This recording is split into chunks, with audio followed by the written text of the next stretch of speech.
Hey, I'm Josh with USU Extension, and I'm joined today with our Market Hog Director from the Box Elder County Fair, Mr. Jeff Kent. Today, Jeff and I are going to be talking about market hog selection, the things that you can look for to help you pick out that winning hog. Okay, the three things that we want to look for today in picking your pigs for the fair is soundness, structure, and muscle. All right, as Jeff mentioned, when we're looking at the three individual things as far as selection, soundness is a big key factor. And generally on hogs, we want to evaluate their soundness from the ground up. So we're going to look at their feet and their leg structure and then how they move. So when they're in motion, we want to pay attention to how they place their feet and legs and how they move. One of the biggest things that we find that we run into trouble with is these hogs start to gain and grow and mature, is we have some issues down here in these pasture and hock areas. Okay, so we start to lose strength and ability to walk down there in these areas, and it tends to be it can be rather debilitating if they have any issues. We don't really have a bad example in the pen here today, but some things that you would look for is if their pastern, for example, is setting really low on the ground like that at a small age like this, or as they walk away, as far as their soundness and structure is concerned, they might sway or turtle paddle their front and back legs out really far. That can be a sign of a future problem with their soundness and their ability to walk and move. But again, we want to look right here at these pasturns and these hock areas and make sure that when our hogs move, they're moving freely. When a hog walks away from you, we'll see if we can get one of these to come up and move. We want to be able to watch and make sure they're not paddling out or swaying out and that they're picking up those legs, setting them down on those hooves and being able to move, okay? And as you can see, these pigs in this pen are really free moving. They're being able to walk. They don't have a lot of problems as far as the feet and legs are concerned. But again, look for those types of things and see if there's anything different when you're in a pen of pigs picking them out to prevent those issues as they mature. All right, the next thing that Jeff pointed out is our structure. Now, we talked a little bit about soundness and motion on those feet and legs, but overall structure is a key point where we also will start from the ground up and evaluate. We want straight feet and legs that have some curve and some mobility to them, some flexibility to them. And especially in our market hogs, we want to see that flexibility as far as their overall structure. We don't want them to be post-legged. We don't want them to be cow-hocked. We want those legs to be in a good set and motion so that they can support that weight structurally. The next part of a structure of a pig that we look at is their overall skeletal structure and the ability that they have to put on those pounds of muscle onto that overall frame. One of the things we want to look at is we want to look structurally on how their head and neck tie into their shoulders, and then it moves back here through this top line and into what we call the ham-loin junction. And the ham-loin junction is right here on their back, right there where their loin and their hams start to meet. We would like a really straight top line as far as their structure is concerned, and we want it to be straight and powerful so that muscle can start to add up on top of there and really maximize the muscle that the hog is able to generate. One of the hogs in here gives us a really good, or I should say really bad example of overall structure because he does what we call breaks.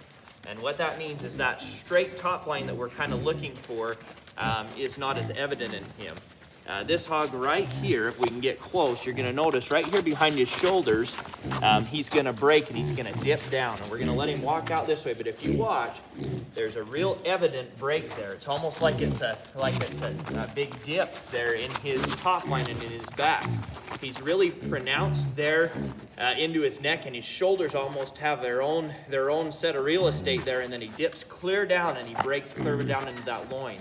If you look in comparison to like this good little blue butt hog right here that's got a really, really kind of tied in together top line, really, really straight over that loin, and then it ties in really nice to that ham-loin junction there. In comparison to him, you can see what we're talking about as far as that overall balance of structure and that good set. If you don't have good structure, you're going to end up having some issues because it's never going to be able to create that ideal market hog look that you're going for at the end when we're at the fair. Another thing as far as structure is concerned that we need to look at is what our ideal model pig looks like in 2020. No longer do we want a flat-sided, flat-ribbed type of a hog. This one's a really good example of having a spring of rib shape over that top line and having a lot of depth of body, okay? And a lot of that has to deal with their genetics, and a lot of it has to deal with their overall structure.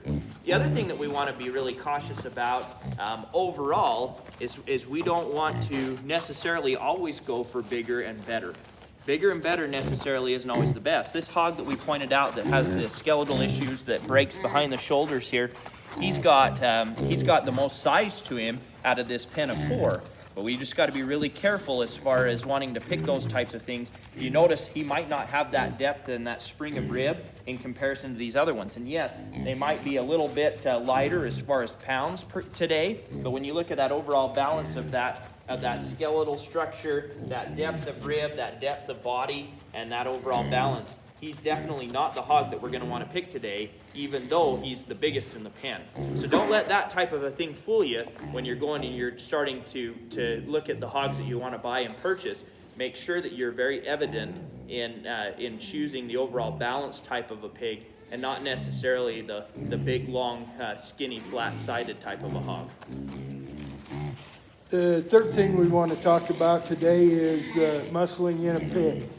If you look at this pen of pigs, there are a lot of good muscled pigs. You look at this black one here or this white one, if you look at the muscle back in the ham area, it's a good structure, it's well defined, it goes down its legs so that it looks good.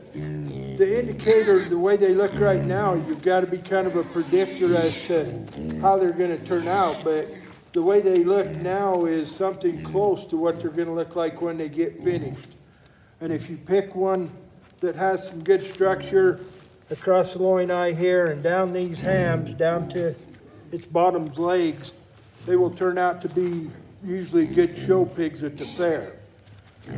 If you're looking for pigs that show well, the gilts usually show better than the barrels do, but they don't gain weight as fast as the barrels do. So the barrels will gain faster, the gilts show better. So to keep that in mind when you're looking for pigs, if you want one that shows good, show a gilt, that's usually the case. But you need to pick one out like this white one right here that has good structure. As it's walking away, you can see the definition in those hams and down its legs. You know, as we talk about structure, this pig that we've talked about as far as the definitions, if you'll look at it as it walks away, it doesn't have the structure and the definition of the hams like these other pigs do. And so you want to make sure that you look at that closely when you're in a pen of pigs and pick out the one that has the best definition. See this pig here, it's got good definition. This pig here does. But this pig here, if you look at it walking away from you, it doesn't have that good definition like the others do on the ham area. We've talked about a lot of good things today, but there's a couple more things that we want to talk about. One of them is to make sure you pick an animal that's going to make weight at the fair. If you go and when you go and pick your animal out, if there's big ones, little ones, in between ones, you need to understand about where the fair is, about where these pigs weigh, and start out with a pig that is a good pig. For example, we had my grandson picked out one last year. He thought it was a really cute pig, and both my daughter and I told him that it was too small at the time, and he thought he could get it to weight by fair time, and he didn't make it. That's an expensive lesson to learn, and so you need to make sure that you talk to the breeder when you, the producer of the pigs that you're gonna go buy and see about what they weigh, about when they were born, and how good they gain weight.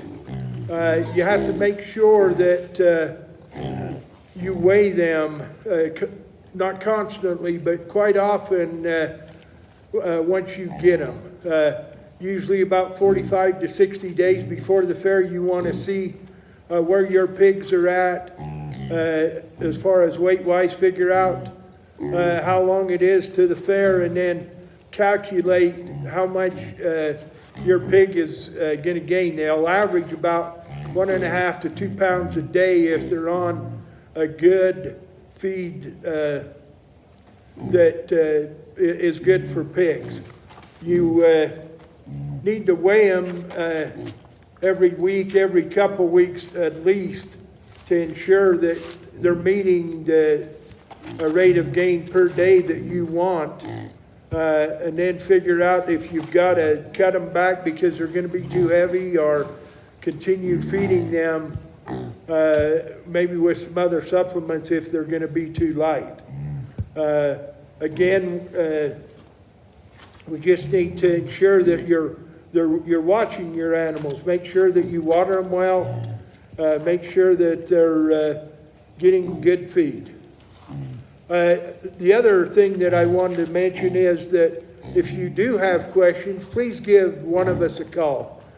Chris and I's phone numbers are in the fair book, or the FFA or 4-H advisors' phone numbers are also in the fair book, and any of your producers will be glad to answer any questions. So please give us a call if you have questions. We'd be more than happy to answer them. It's a lot better to get your pig to weight than it is to get to the fair and realize that maybe if you would have done something a week or two earlier or a month earlier, you would have had a pig that made weight, either made it lighter or made it heavier. But it is a tight window to make the weight at the county fair. Weighing your pig, there is a scale available up to the fairgrounds. It's in one of the stalls up there that you can go and take your pigs up there and weigh 24 hours a day. So at your convenience, you could go and take your pigs up to the fairgrounds.